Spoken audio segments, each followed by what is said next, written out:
Hello there. This is going to be the final video of the entire Otaku Box series, which, it's been a long time coming. It's rather bittersweet, but, it'll allow me to move on to bigger and better things. And who knows, I might bring it back a couple years from now, or something similar. Maybe a different brand, for unboxing, so that we can kind of get more variety. But let's get into it. Let's see. And of course I'm having to go back and re-record the audio, if you probably can't tell. That's one thing I prioritized, Parents are annoying me about birthday, Christmas. It's like, here, get me a new mic. I don't want to have to keep using this, 10-year-old thing that I'm basically holding together with duct tape. But the first item in this box is a ring necklace.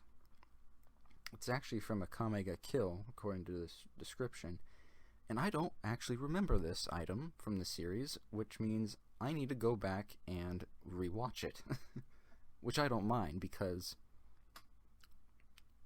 I don't know, for any Lady Esdeath fans out there, y'all know. Y'all already know. But, yeah, unfortunately I can't really wear the ring, I just use it as a prop. It's too small for my fingers, and, yeah, that's about the only reason. It is a mood ring. I've noticed it changing colors, and it does have a little fidget band on the outside that spins around, which is kind of nice. The button. There seems to be a lot more buttons recently. I don't know if it's just me being a bit slow to realize this or overthinking it, but it does seem that there's more buttons recently. The puzzle, I might actually take the puzzle and put this together because it's not too big of one, right? And I might frame it up, glue it together, frame it, and turn it into more of a poster. Actually get some use out of it. It's just a sort of lo-fi sort of lounge scene with the mascot of this brand. Looks pretty nice. Might save it for a rainy day. Which it was raining quite horribly for the past 2 days, but now thankfully the sun's come out. The cup. Oh yeah. This sort of... The impression I get off of this is stereotypical iced coffee, cup sort of thing.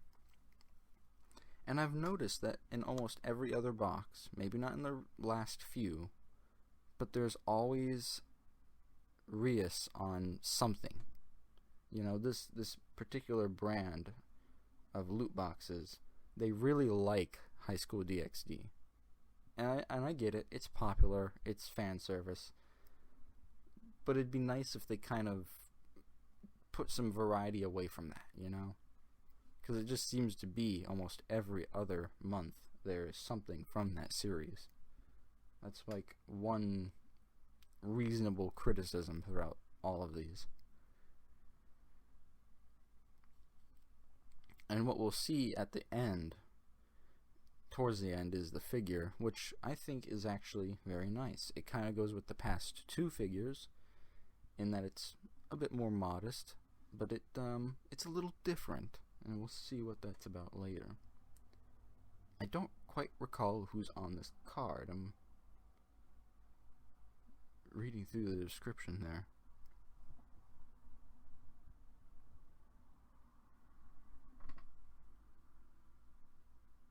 I don't know what I was talking about back on this time. That's what I find funny, looking back and having to re-narrate. It's like, what was I doing? What was I thinking? As I slowly sip coffee. There is something oddly nice about this. Me snapping my wrist to show the card. There we go. It's like a little, like a witch of some sort. Okay. Very nice.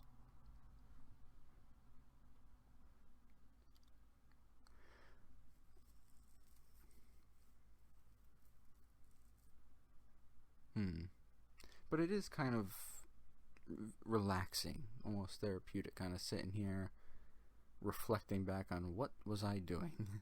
What could I do better?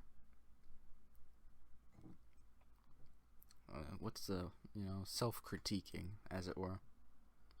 This is the one, so I was wrong. The scroll in the last one with the witch and Halloween was pretty similar to the preview, to the Safe for Work preview. This one was the one where it's just completely different. You saw there at the bottom of the card, on that version, she has like full armor. And you might think, okay, they just took off the breastplate. No. No, they did not. I think it's this one where she is just completely out. Birthday suit, ready to go.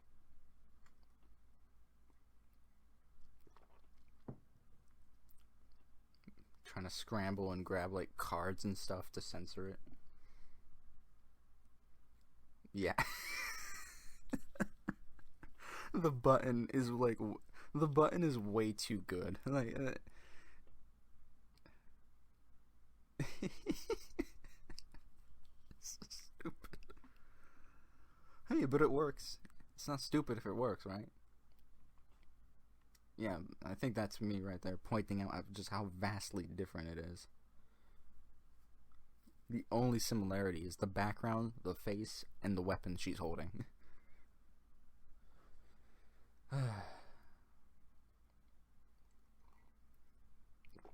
Now, this particular figure, I immediately recognized. I think it's the eyes. The eyes immediately triggered some sort of memory. And I'm like, wait a minute. Reading through the description here.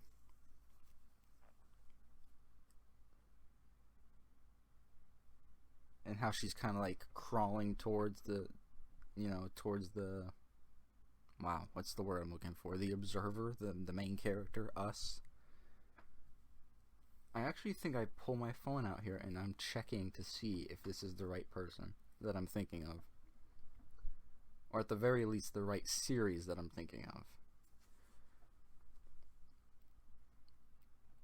Because if I'm correct, then this is a character from World's End Harem, which I have not watched. I've only heard of it and like seen some clips. I've heard other people talk about it. And I do recall now. Let me actually look at my phone currently. I think I still have the page pulled up.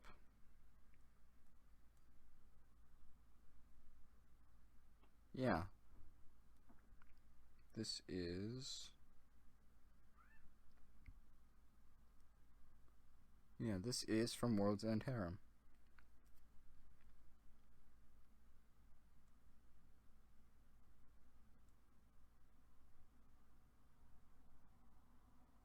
Yeah.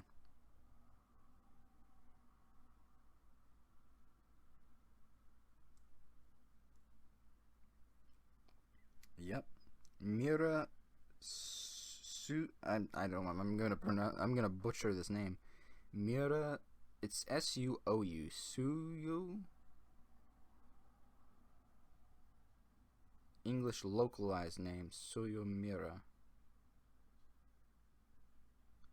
I'm probably butchering that pronunciation. I've always noticed I have a thing for the anime waifus with purple hair. I'm noticing a pattern. Or at least purple-ish hair. Here the camera makes it look more magenta-ish. But as I was saying earlier, what I like about this figure is, again, it's rather minimalistic. And she fell over here because I didn't have an even base, right? But the base that's provided is not just your stereotypical round plastic platform. Instead, you here have a nice soft carpet, which kind of goes in with the whole, oh, you're in the bedroom thing, and she's crawling toward you, being all seductive and stuff, or whatever. So it does add a little bit of variety, again. And now that we're on a solid surface here, she stands up pretty well.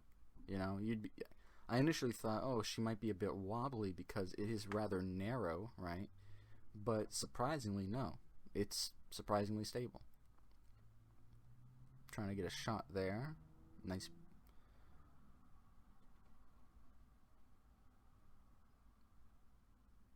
The stockings are rather well done. And again, it doesn't take up a lot of space, right? It's only about maybe the size of my hand or so. Not too tall. It's rather slim. Great figure for if you have very little shelf space. Especially since it doesn't stand up in the traditional way. You could put it between two figures, right? It's very nice, actually. And that little carpet piece was actually very soft. It was not some sort of cheap little, I don't know what material to describe, but it felt, decent.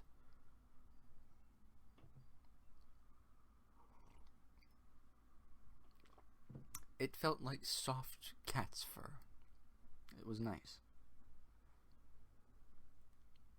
So definitely that figure is definitely a keeper. I don't know if I've mentioned this in any past episodes. I can't remember. Some of these things I might not keep because I don't know the character or don't know the series type thing. I might gift it to friends who know it, sell it. Get something out of it, because I'm not just going to keep a bunch of stuff that, I don't know or care. Like, I think, for instance, there's an Asuka figure. She's in the white jumpsuit, and I know somebody who's a big Evangelion fan, right? So it's like, I could probably just gift it to them as, a friendly Christmas gift. Just to get rid of it. Make space for a figure, because I haven't even opened it, so it's completely sealed, new, in the box, everything. But we're just packing up here, cleaning up. So yeah, that'll do it. I hope y'all enjoyed.